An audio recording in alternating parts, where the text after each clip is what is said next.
खाद पड़ी होती है, तांबे की खाद, चांदी की खाद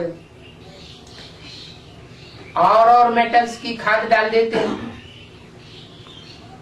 तो जितनी जास्ती खाद होगी, सोने को अग्नि में तपाया जाता है। हल्की अग्नि होगी तो खाद नहीं निकलेगी। अभी योगाग्नि हमारी कैसी है? लगन की अग्नि तीव्र है, हल्की है। अगर तीव्र नहीं है, क्या तीव्र नहीं है तो पाप कटेंगे नहीं। जब प्रैक्टिस पक्की पड़ जाएगी, लगन की अगर तीव्र हो जाएगी, तो जल्दी जल्दी पाप कटने लग पड़ेंगे। अपनी ही जांच करनी है कि हम कितना बाप की याद में रहते हैं। अभी पूछा तो कोई ने बताया 1 घंटा, कोई ने बताया 3 घंटा।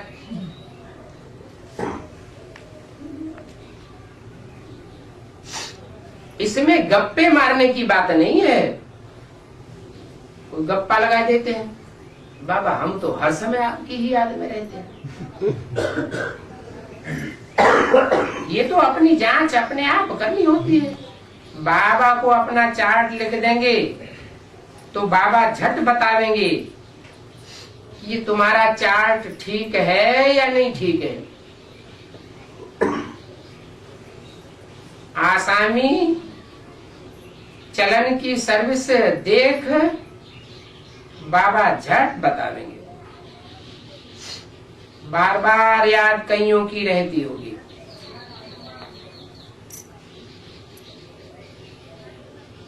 क्या लगन लगी हुई होगी तो बार बार भूलते होंगे, फिर बार बार याद करते होंगे, अरे मैं क्यों भूल गया। जो म्यूजियम व प्रदर्शनी की सर्विस में रहते हैं उनकी ऐसी अवस्था होगी। कैसी? जो सर्विस फील्ड में रहेंगे उनकी ऐसी अवस्था होगी कि बार बार उनको याद आएगा कि मैं क्यों भूल गया। एक तो भूल जाने से जिनकी सेवा करते हैं उनके ऊपर असर नहीं पड़ता, सेवा का असर नहीं पड़ता। याद में रह करके सेवा करेंगे तो दूसरे के ऊपर भी असर पड़ता है। दूसरी बात, याद करते करते अपनी प्रैक्टिस पक्की होती है। और तीसरी बात, सेवा के फील्ड में रहने से याद जास्ती आती है। घड़ी घड़ी बाबा याद दिलाता है। क्यों? क्योंकि बाप कहते हैं मैं सबसे उन बच्चों को याद करता हूं। तो बाप जिन बच्चों को याद करेगा, बच्चे तो याद करते हैं, बच्चों की याद तो नंबरवार, लेकिन बाप जिन बच्चों को याद करेगा तो उनकी याद क्यों नहीं टिकेगी। तो मूल बात क्या हुई है? ब्राह्मणों के जीवन की मूल बात हुई, अगर प्रैक्टिस पक्की करनी है जल्दी तो सदा ईश्वरीय सेवा में प्रस्तुत रहे। जितना जितना ईश्वरीय सेवा में अपने को अर्पण करते जाएंगे, तन से, मन से, धन से, समय संपर्क से, उतना उतना अवस्था याद की चढ़ती जाएगी। म्यूजियम में तो सारा दिन आना जाना लगा रहता है। क्या? अब वो चाहे जड़ म्यूजियम हो और चाहे चैतन्य म्यूजियम हो।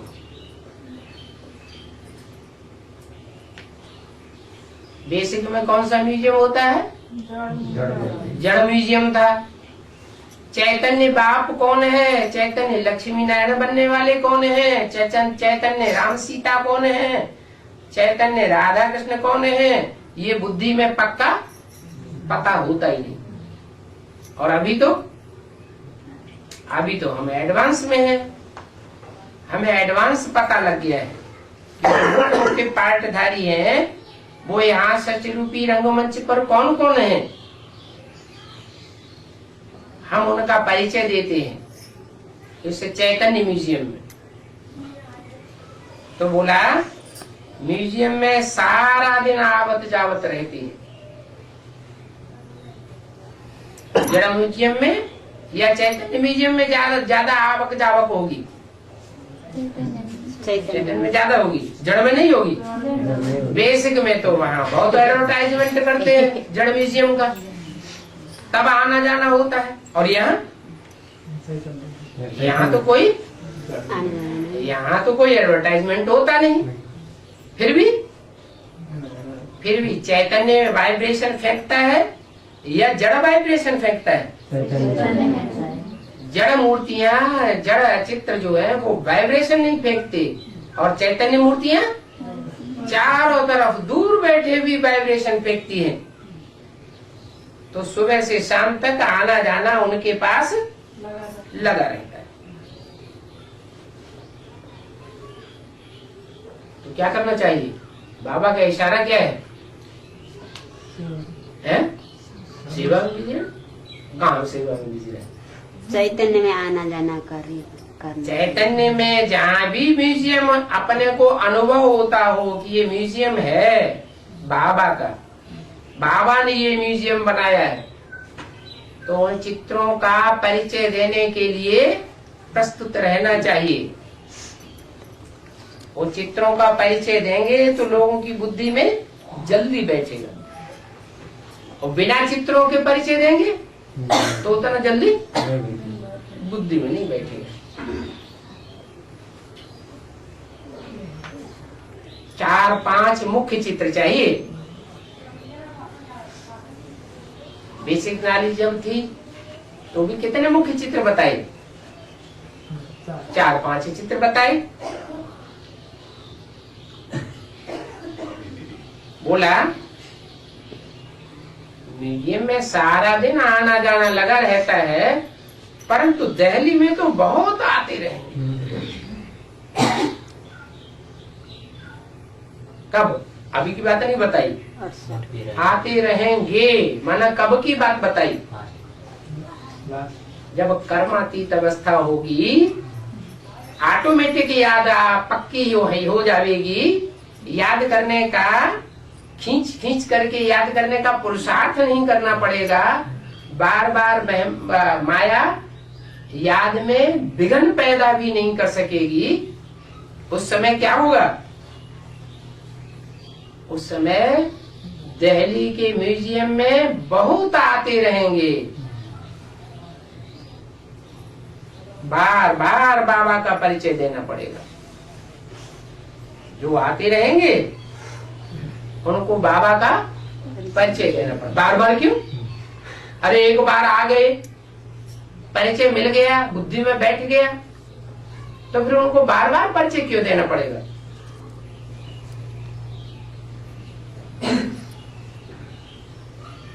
नहीं आया समझ? जब प्रत्यक्षता होगी चैतन्य चित्रों की, उस समय महाभारत युद्ध का नजारा होगा कि शांति का नजारा होगा? महाभारत युद्ध का नजारा होगा। उस युद्ध के बीच में बाहर वाले उनका माथा खराब करते रहेंगे, और वो अंदर म्यूजियम में आवेंगे तो उनका माथा घुमा देंगे। तो बार बार वो बाहर जाएंगे, बार बार अंदर आएंगे, तो बार बार तुमको समझाना पड़े, परिचय देना पड़ेगा। क्या तुमको? अरे इनको इतनी बार समझाते हैं, इनकी बुद्धि बैठता ही नहीं, मरने दो। नहीं, ये कल्याण की भावना नहीं हुई, शुभ भावना नहीं हुई, शुभ कामना नहीं हुई कि थोड़ा सा समझा दिया, बात बुद्धि में नहीं बैठी तो जड़ दिया। नहीं, बार बार उनको समझाना पड़े। समझो, किसको तुम कहते हो विनाश में बाकी 8-9 वर्ष हैं। कब की वाणी है? 68 की वाणी। 68 की वाणी है। तो उसमें तो 8 वर्ष ही बाकी थे, 8-9 वर्ष बाकी थे, माना सन 76 की बात थी। 76 की बात। तो क्या सन 76 में विनाश हो गया? फिर इसलिए बोला समझो, माना सब नहीं समझेंगे। बाबा जिन बच्चों से विशेष इमर्ज करके बात करते हैं वो तो समझेंगे। समझो, किसको तुम कहते हो विनाश में 8-9 वर्ष बाकी है? कहते हैं ये कैसे हो सकता है? कौन कहता था उस समय? ये किसकी बुद्धि में होगा कि 8-9 वर्ष में दुनिया का विनाश हो जाएगा? ब्रह्मा कुमारी सब कहते थे, पक्का निश्चय पूर्वक बाबा कहते थे। तुम कहते हो, बाबा ने अपनी बात नहीं बताई, इनकी बात भी नहीं बताई। कहने वाला कौन है? शिव। शिव ब्रह्मा के मुख से कहते हैं, समझो तुम कहते हो विनाश में 8-9 वर्ष बाकी है। तो तुम कह के बाबा ने किस बच्चे की तरफ इंट्रोड्यूस किया होगा? किन बच्चों की तरफ बोला होगा? एडवांस पार्टी के बाद सन 76 में ब्रह्मा को इन कहते हैं कि तुम कहते हैं? इन कहते हैं। शिव बाबा, शिव की सोल ब्रह्मा को यह या इन कहते हैं, इनको इधर बाजू में कह के इशारा करते हैं या सामने तुमको कहते हैं? बाजू में, बाजू की तरफ इशारा करते हैं। तो यहाँ तो सामने बोला है। समझो, किसको तुम कहते हो विनाश में 8-9 वर्ष बाकी है? तो कौन सी आत्माएं रही होंगी जिनके लिए बाबा ने ये स्पेशल बोला? यज्ञ की आदि कौन? इमर्ज करके बोला, इमर्ज करके जिनसे बोला। 68 में तो हो सकता है वो आत्माएं यज्ञ में न हो, तो इमर्ज करके बोला। तो 8-9 वर्ष के लिए तुम किसको कहते हो? तो राम वाली आत्मा 8-9 वर्ष के लिए किस आधार पर कहेंगे कि 8-9 वर्ष में दुनिया का विनाश हो जाएगा?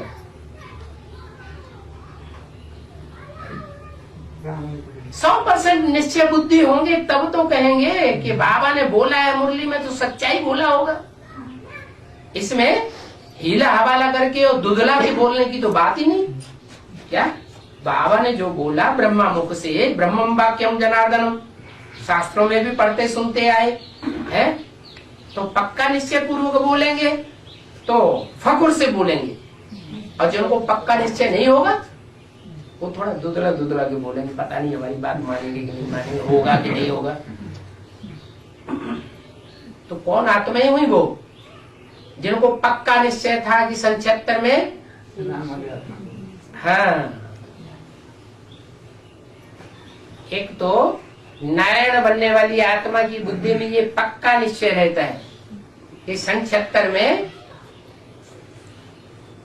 ये आसुरी दुनिया खलास हो जाएगी और नई दुनिया का संगठन शुरू हो जाएगा। कहते हैं ये कैसे हो सकता है? सुनने वाले क्या कहते हैं? ये कैसे हो सकता है? हमारा विचार नहीं है कि इतनी बड़ी दुनिया सन 76 में खलास हो जाएगी। फट से कहना चाहिए, ये हम कोई थोड़े ही बताते हैं कि 10 वर्ष में दुनिया का विनाश हो जाएगा। क्या फकुर से कहना चाहिए, फट से कहना चाहिए, ये तो भगवान वाच है। क्या भगवान हमको बताते हैं कि 8-10 वर्ष में शायद इस दुनिया का विनाश हो जाएगा। भगवान वाच है ना, भगवान वाच है तो जरूर सच्ची ही बात होगी। इसलिए बाबा समझाते हैं कि बाबा बाबा बीच में बोलते रहो कि हम यह तुमको शिव बाबा की श्रीमत पर बताते हैं। बताने वाले हम नहीं हैं, हमको शिव बाबा बताते हैं कि ये दुनिया का विनाश 10 वर्ष में हो जाएगा। क्या होगा? कोई बम फटाका होगा? क्या होगा? सन 76 में कोई बम फटाका हो गया क्या? अरे बड़ा बम फटेगा तभी तो दुनिया का धमाका होगा, विनाश होगा बड़ा, कि बिना बम्बों के धमाका हो जाएगा? भगवान आया, नई दुनिया की स्थापना करने आया, नया संगठन बनाया ब्राह्मणों का, तो विनाश का काम भी शुरू किया होगा कि नहीं? है? किया ना?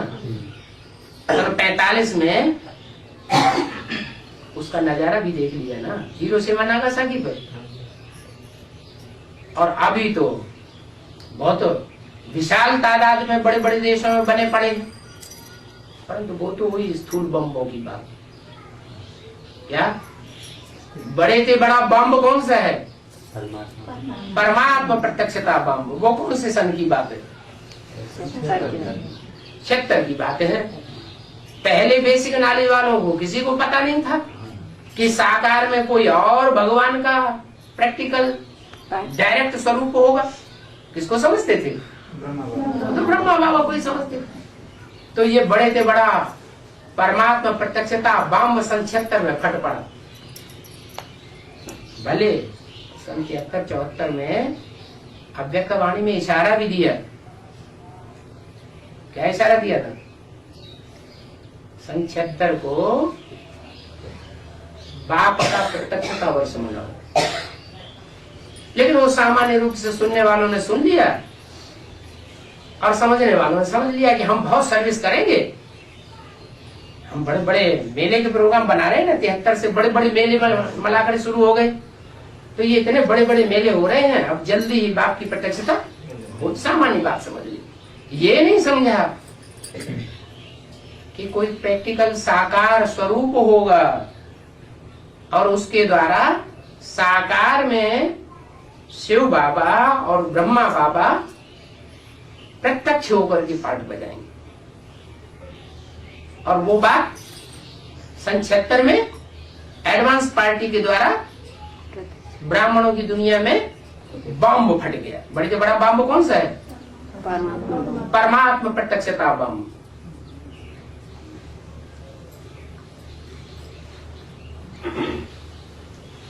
तो बताओ, ये बात हम नहीं कहते हैं, भगवान वाच है, ये श्रीमत उनकी ही है। वो गॉड फादर है ही ट्रुथ। सारी दुनिया झूठों की है, झूठ खंड है, ये कोई सच खंड सतयुग नहीं है। सारे झूठे हैं। और एक शिव बाबा वो हमको बता रहा है कि 10 वर्ष में पुरानी दुनिया का विनाश हो जाएगा। तो पहले पहले तो बाप का परिचय जरूर देना पड़े कि वो एक ही सत्य है और बाकी सब झूठे हैं।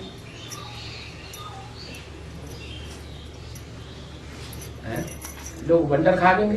अरे इतनी बड़ी दुनिया 8-9 साल में कैसे खलास हो जाएगी? और यही सच्चा बताते हैं और बाकी सब झूठा बताते हैं। नहीं, उनको प्रूफ देना चाहिए, याद दिलाना चाहिए। ये एटम बम हमारे घर की सजावट के लिए थोड़े ही बने हैं। जो चीज बनी है वो उपयोग में आएगी या नहीं आएगी? आएगी। तो उपयोग में जब आएगी तो वो चाहे 10 साल में उपयोग में आए और चाहे 30 साल के बाद उपयोग में आए, वो तो अपना काम करेगी। अब ये बात दूसरी है कि वो एटम बम स्थूल बाद में छूटेंगे और सूक्ष्म एटम बम पहले तैयार होता है और पहले छूटता है। तो ये बड़े से बड़ा परमात्मा प्रत्यक्षता बम है, जिसके लिए घोषणा बाबा ने की थी। कौन सी दुनिया के लिए? बाहर दुनिया के लिए की थी। तो ब्रह्मा बाबा ने बाहर दुनिया के लिए समझ लिया, लेकिन वास्तव में बाबा ने बेहद के बाप ने कौन सी दुनिया के लिए? बेहद ब्राह्मणों की दुनिया के लिए ये घोषणा की थी कि बेहद ब्राह्मणों की दुनिया में जो रावण कुंभकर्ण जैसे ढेर के ढेर आतताई ब्राह्मण घुस पड़े हैं, जिन्होंने ब्रह्मा बाबा जैसी श्रेष्ठ आत्मा का भी हार्ट फेल कर दिया, ये ब्राह्मणों की दुनिया में सन 76 में विनाश शुरू हो जाएगा। बड़े से बड़ा धमाका होने वाला है। तो उसके लिए बाप का परिचय पहले पहले जरूर देना पड़ता है। इसलिए बाबा ने कहा है हर एक चित्र में लिख दो, क्या जो भी चित्र हम दिखाएं क्या लिख दो, भगवान वाच। चित्र में लिख दो भगवान वाच। जड़ चित्र में ही लिख दे या चैतन्य चित्रों में लिखा हुआ हो है? हाँ, चैतन्य चित्रों का जब परिचय दें तो ये बताते जाएं इन चित्रों को बनवाने वाला भगवान स्वयं है। वो भगवान ही इन चित्रों के द्वारा संसार में प्रत्यक्ष होता है। ये तो एक्यूरेट बतावेंगे। हम थोड़े ही जानते थे कि दुनिया खलास होने वाली है और नई दुनिया आने वाली है। बाप ने बताया, तब हम श्रीमत पर कहते हैं कि 8-9 वर्ष हैं, कब कब अखबार में भी डालते हैं फलाने ने 9-10 वर्ष में दुनिया के विनाश की घोषणा की है। कहते हैं विनाश जल्दी ही होने वाला है। अब तुम हो बाप के बच्चे, बच्चे भी हो, स्टूडेंट भी हो।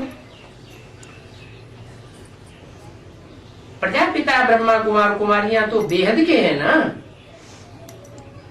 जो घोषणा कर रहे हैं कि 9-10 वर्ष में दुनिया का विनाश हो जाएगा। वो प्रजापिता ब्रह्मा कुमार कुमारियां हद के हैं या बेहद के हैं? बेहद के हैं। हद की बातें नहीं करते हैं। कैसी बातें करते हैं? बेहद का बाप भी बेहद के बच्चों से बेहद की बातें करता है और बच्चे भी बेहद की बातें बेहद में समझाते हैं। तुम बतावेंगे हम बेहद बाप के बच्चे हैं। वही पतित पावन ज्ञान का सागर है। क्या कोई भी दीदी दादी दादाएं ये पतित पावन नहीं है। इनके संग के रंग से कोई भी पतित से पावन नहीं बनेगा।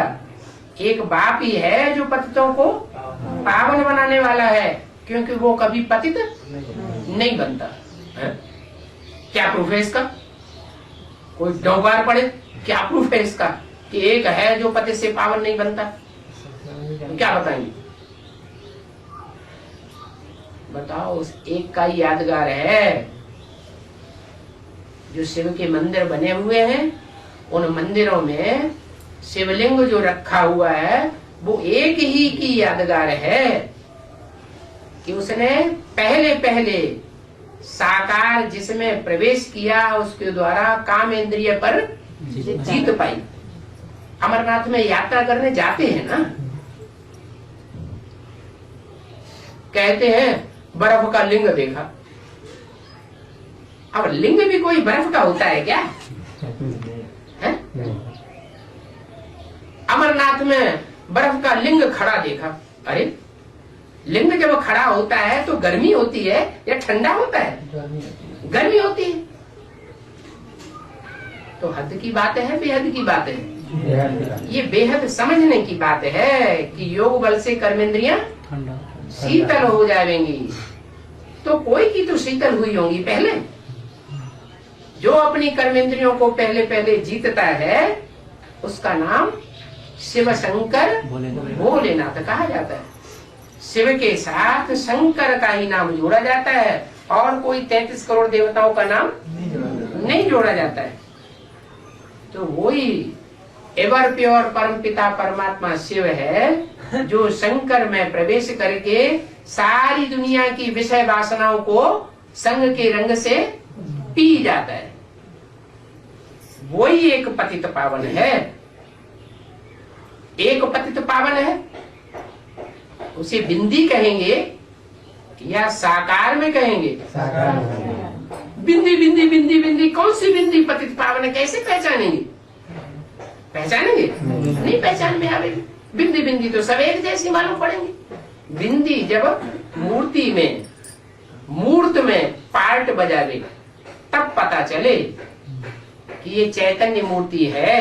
चैतन्य कर्मेंद्रियों द्वारा ऐसा पार्ट बजाती है जैसा पार्ट और दुनिया में कोई बजा ही नहीं सकी, जिसकी यादगार मंदिरों में रखी हुई है। बाप कहते हैं तुम सब पार्वतियां, कोई एक पार्वती की बात नहीं है।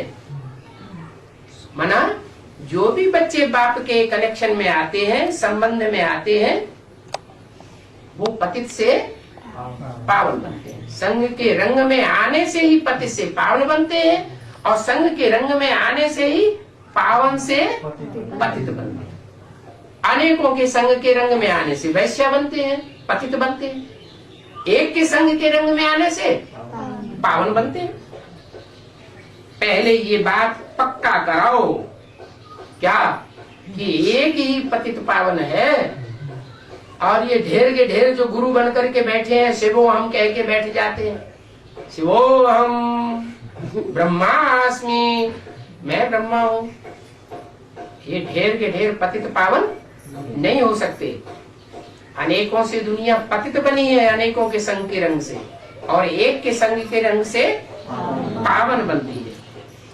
तो पहले ये बात पक्का करके फिर आगे बढ़ाना चाहिए। यही बात बुद्धि में नहीं बैठती है, यही बात पक्की बुद्धि में नहीं बैठती है क्या कि वो एक साकार कौन सा है जिसमें परमपिता परमात्मा प्रवेश करके संग के रंग से पतितों को पावन बनाते हैं। नई बुद्धि में बैठती है तो फिर ग्लानि करते हैं। फिर बजाय सतयुग के आदि में ले जाने के, आदि पिता समझने के, आदि देव समझने के, क्या समझते हैं? कलयुग के अंत में पैदा होने वाला कलंकों को धारण करने वाला कलंक इधर है, क्या ग्लानि करने लग पड़ते हैं। शिव बाबा ने कहा है, यादव कौरवादि विनाश काले विपरीत बुद्धि विनश्यति। क्या कहा शिव बाबा ने? क्या अभी शिव बाबा आया हुआ है, कहते हैं 9-10 वर्ष में पुरानी दुनिया का विनाश होने वाला है, नई दुनिया की स्थापना होने वाली है। लेकिन जो यादव और कौरव कुल के होंगे, विनाश तो होने वाला है, लेकिन किसका विनाश होने वाला है? जो यादव कुल के हैं। बाहर की दुनिया में, अंदर की दुनिया में, ब्राह्मणों की अंदर की दुनिया में जो यादव कुल के हैं, माने क्रिश्चियन है, इस्लामी है, बौद्धि है, ये सब यादव हैं, यदुवंशी हैं, बड़े हट्टे कट्टे मोटे ताजे हैं, है कि नहीं? और बड़ी बड़ी विशाल संपत्ति वाले हैं। भारतवासियों के पास इस समय ज्यादा धन दौलत है या विदेशियों के पास ज्यादा धन दौलत? बड़े बड़े महलमानियां अटारियां किसके पास हैं? इस्लामियों के पास, बौद्धियों के पास, क्रिश्चियंस के पास। भले वो मेहनत करते हो या न करते हो, फिर भी उनके पास है। तो ये यादव और भारतवासी कौरव,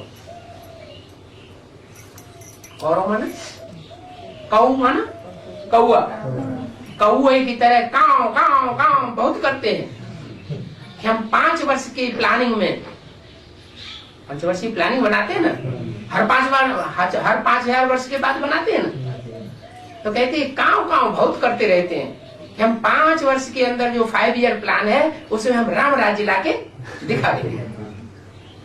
कितने 5 ईयर प्लान हो गए? राम राज्य आया कि और ही ज्यादा रावण राज्य आ गया? और ही रावण राज्य आ गया। तो बाप कहते हैं ये जो यादव हैं और ये जो कौआ की तरह काव काव करने वाले कौरव हैं, रब माना शोरगुल, काव काव बहुत करते हैं, लेकिन 5 स्टार होटल बनाते जाते हैं पैसे के बल पर, और उसमें गंद करते रहते हैं। जो जाने वाले होंगे वो इस बात को समझते होंगे, कैसे कैसे कालगर्ल बुलाई जाती है और कैसे कैसे उसमें गंद होता है। ये यादव और कौरव विनाश काले विपरीत बुद्धि है।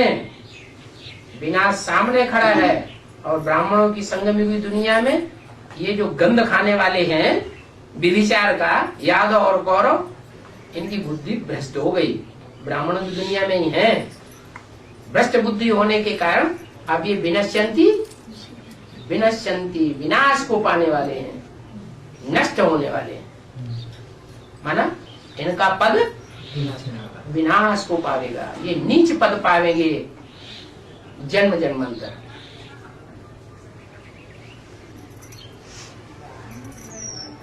आगे चल के शिव बाबा नाम लेते रहेंगे। क्या कहा? कौन कौरव है नंबरवार, कौन यादव है नंबरवार? होंगे तो नंबरवार ना, एक जैसे होंगे। कौन रावण संप्रदाय है? रावण के सिर दिखाते हैं ना, नंबर 1 सिर, नंबर 2, नंबर 3, नंबर 4। कौन रावण है? तो शिव बाबा नाम लेते रहेंगे और तुम बच्चे शिव बाबा का नाम लेते रहो। घड़ी घड़ी चित्रों पर समझाओ तो शिव बाबा का नाम, शिव बाबा ने कहा है। इसमें बच्चों का ही कल्याण है। शिव बाबा को ही याद करते रहेंगे। बाप ने जो तुमको समझाया है वो तुम फिर औरों को समझाओ, तो सर्विस करने वालों का चार्ट अच्छा रहता होगा। सारे दिन में 8 घंटा सर्विस में बिजी रहना है। क्या कहा? कर्मातीत अवस्था रहने के लिए क्या जरूरी है? 8 घंटे पेट की पूजा करने के लिए धंधा करो और 8 घंटे आत्मा मन बुद्धि का अनेक जन्मों का कल्याण करने के लिए। 84 के चक्र में आत्मा आती है ना, तो 84 के चक्र में आत्मा कैसे सुखी रहे उसके लिए पुरुषार्थ करते रहो। 8 घंटा सर्विस करो। माने आत्मा की भी सेवा 8 घंटा। ये बुद्ध रूपी पेट है ना, इसके लिए भी कुछ कमाई करना कि नहीं? ये अनेक जन्मों की कमाई है। तो 8 घंटा ईश्वरी सेवा में दो और 8 घंटा शरीर के पेट की सेवा में दो। करके 1 घंटा 2 घंटा रेस्ट लेते रहेंगे। फिर भी बाप कहते हैं 4 घंटे नींद काफी है। क्या? सॉलिड नींद अगर आ जाए तो 4 घंटे की नींद 24 घंटे के लिए फ्रेश कर देगी। फिर भी 7 घंटा तो सर्विस में रहते ही हैं। बोला तो समझना चाहिए उनके विकर्म बहुत विनाश होते हो। तो 7-8 घंटे ईश्वरीय सेवा में रहें। बहुतों को घड़ी घड़ी बाप का परिचय देते होंगे, तो जरूर ऐसे सबसे बच्चे ही, कैसे सबसे बच्चे जो 8 घंटा स्थूल पेट के लिए और 8 घंटा जो बुद्ध रूपी पेट है, आत्मा रूपी पेट। आत्मा किसे कहा जाता है? मन बुद्धि को ही तो आत्मा कहा जाता है।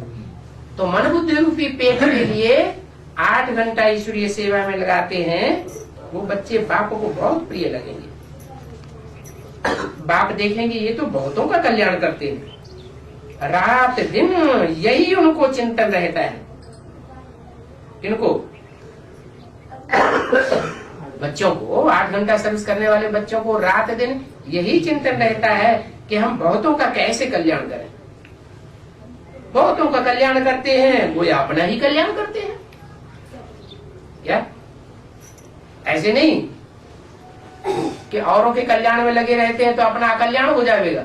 नहीं, अपना भी कल्याण करते हैं। स्कॉलरशिप भी इसमें मिलेगा जो बहुतों का कल्याण करते हो। ये भी एक पहचान है। किसकी है? किनकी पहचान है?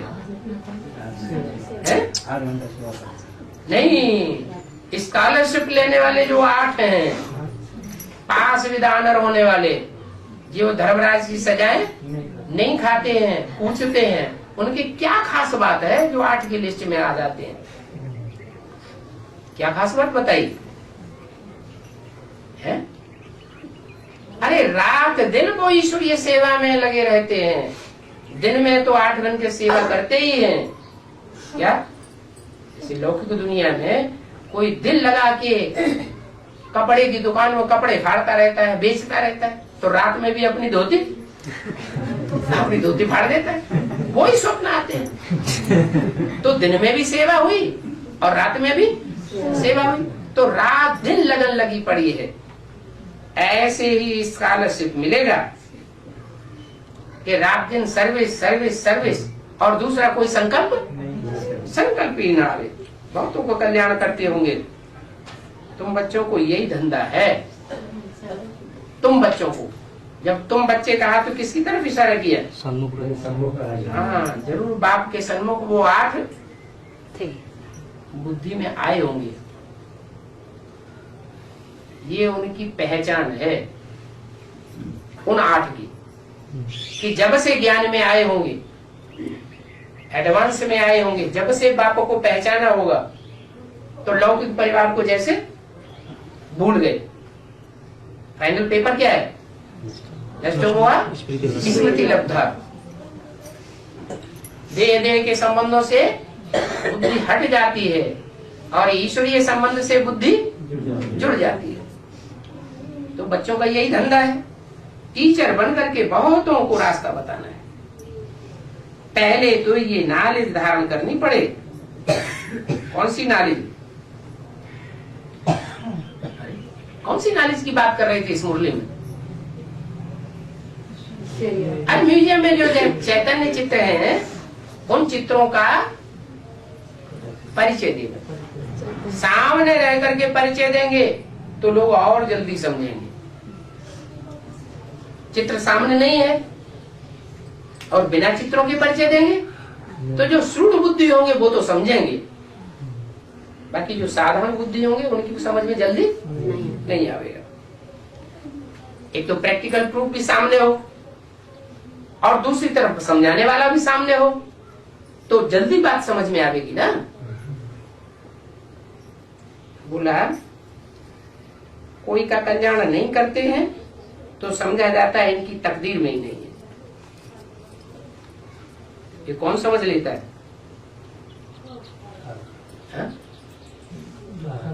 कोई भी टीचर ये समझ सकता है कि ये स्टूडेंट जो रास्ता बताया है वो रास्ता अपनाता ही नहीं और वो कल्याण में लगा हुआ ही नहीं है, तो समझा क्या जाता है कि इनकी तकदीर में राजयोग से राजा ही पाने का है ही नहीं।